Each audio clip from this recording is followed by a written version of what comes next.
आपके सामने हम पेश करें एक बेहद ही शानदार और दमदार कंपनी यूनिक कॉमर्स ई सॉल्यूशन, जिसका हाल ही में आईपीओ आया था। आईपीओ को रिस्पॉन्स बहुत शानदार मिला और उसके बाद लिस्टिंग बहुत ही दमदार हुई इस कंपनी की, दुगुनी से ज़्यादा। और उसके बाद स्टॉक में एक्शन रहा भरपूर। जी हाँ, मेरे ख्याल से 108 रुपये की इशू प्राइस थी, इफ आई एम राइट, और उस इशू प्राइस से दुगुनों पर ट्रेड करता हुआ दिख रहा है। 2012 में कंपनी की शुरुआत हुई थी। SaaS software as a solution as a service platform है ये कंपनी। कई बिजनेस और लॉजिस्टिक प्रोवाइडर्स के लिए ई कॉमर्स ऑपरेशंस मैनेज करने का कंपनी करती है कारोबार, और सॉफ्टवेयर प्रोडक्ट्स की रेंज उन्हें ऑफर करती है। Lenskart, pharmacy, Mamaearth, sugar cosmetics, Cello जैसे कई सारे दिग्गज कंपनियां ऐसी जो इस कंपनी की कस्टमर लिस्ट में शामिल हैं। आइए स्वागत किया जाए कंपनी के मैनेजिंग डायरेक्टर और सीईओ कपिल माखीजा साहब कार्यक्रम में हो रहे हैं शामिल। कपिल जी आईआईटी दिल्ली से कंप्यूटर साइंस में इंजीनियरिंग की डिग्री हासिल कर चुके हैं। बीटेक, एमटेक, कुछ बचा नहीं, सब कुछ ले चुके हैं। और आईआईएम बेंगलोर से मैनेजमेंट में पोस्ट ग्रेजुएशन डिप्लोमा भी कपिल जी ने किया है, और कई सारे देश और दुनिया की दिग्गज संस्थानों के साथ काम करने का बड़ा गहरा अनुभव है। कपिल जी, बहुत बहुत स्वागत है आपका। धन्यवाद सर हमें समय देने के लिए। सबसे पहले शुरुआत आपके हाल ही के जो एक बड़े न्यूज़ के साथ करना चाहता हूँ। हेल्थ कार्ड इस कंपनी के साथ आपने करार किया है, जरा ये समझाएं सर, ये किस तरह का करार है, कितना लंबा, कितना बड़ा, और किस तरह का फायदा आपकी कंपनी को होगा? बहुत बहुत धन्यवाद पहले यहाँ मुझे बुलाने के लिए, अनिल जी। आपके शो में आके हमेशा मुझे काफ़ी अच्छा लगता है। Thank you sir.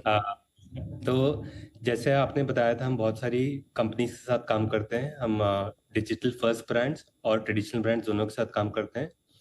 इस तरह से जैसे हम मामाअर्थ, बोट, इन सब के साथ काम करते हैं, हेल्थ कार्ड के साथ भी हम जुड़े हैं। और हेल्थ कार्ड का जो पूरा ई कॉमर्स ऑनलाइन बिजनेस है, जो कि वो मार्केट प्लेस चलाते हैं या अपने जो प्रोडक्ट्स हैं जो कि बाकी प्लेटफॉर्म से बेचते हैं, जैसे फ्लिपकार्ट, अमेजोन वगैरह पे बेचते हैं, वो सारा हमारे थ्रू मैनेज होता है उनका। तो जैसे पिछली बार मैंने आपके शो में बताया था कि जो हमारा प्लेटफॉर्म है, कोई भी ब्रांड ऑनलाइन बेचता है, उनका पूरा post purchase journey take care करता है। तो जैसे ही, जब से कस्टमर ऑर्डर प्लेस करता है और जब तक उसको डिलीवरी होती है, उसके बीच का सारा पोर्शन हमारे सॉफ्टवेयर में मैनेज होता है। सेम ही चीज़ हम हेल्थ कार्ड के लिए कर रहे हैं।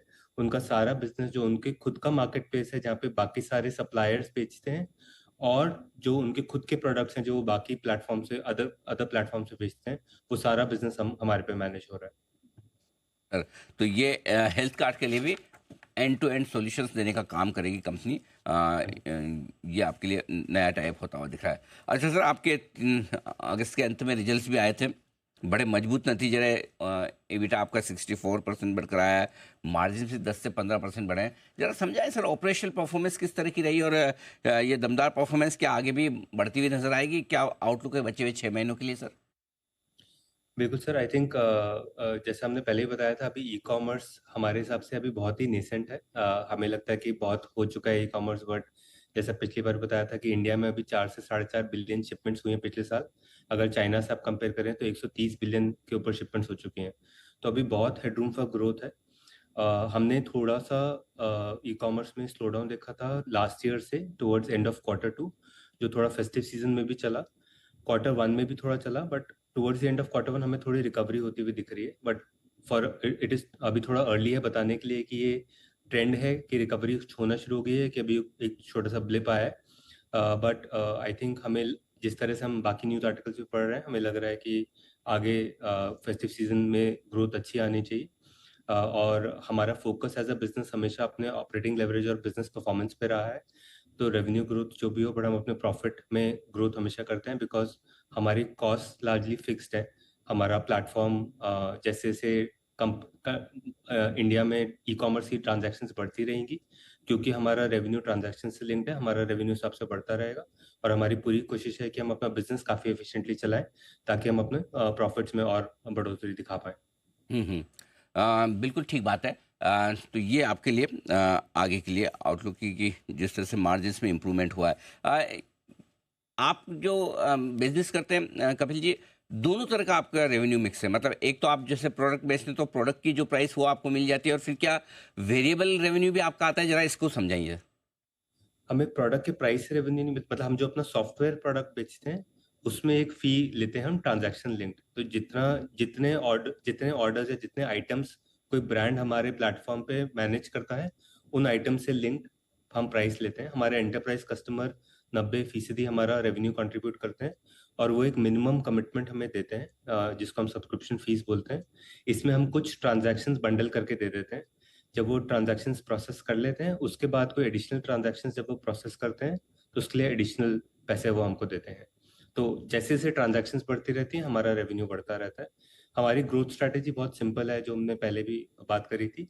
एक तो ट्रांजैक्शंस की ग्रोथ है, जो इंडिया में बढ़नी ही बढ़नी है ई कॉमर्स में। दूसरा, हम नए नए कस्टमर्स ऐड करते हैं, जैसे अभी हेल्थ कार्ड को ऐड करा, ऐसे बड़े बड़े ब्रांड्स हमारे साथ जुड़ते हैं। तीसरा, हम अब नए नए प्रोडक्ट्स भी ला रहे हैं, जैसे यूनिशिप, यूनिरेको, जब हम आईपीओ ला रहे थे हमने उनके बारे में बात करी थी। और चौथा, हम इंटरनेशनल एक्सपेंशन कर रहे हैं। तो ये 4 लीवर्स हमारे क्लियर स्ट्रैटेजी है आगे एग्जीक्यूट करने के लिए, और हम सब जगह थोड़ी थोड़ी प्रोग्रेस दिखा रहे हैं, जो अपने क्वार्टर वन के रिजल्ट्स में हमने बताया था इन्वेस्टर कम्युनिटी को। ओके, तो ये आपकी तरफ से आगे का आउटलुक। कपिल सर, बहुत बहुत धन्यवाद आपका समय देने के लिए और इस बड़े करार के बारे में और अपने नतीजों के बारे में हमारे दर्शकों से विस्तार से बातचीत करने के लिए बहुत बहुत शुक्रिया। Thank you so much. Thank you. इस बीच रिकॉर्ड हाइस पर पहुंचता हुआ बाजार और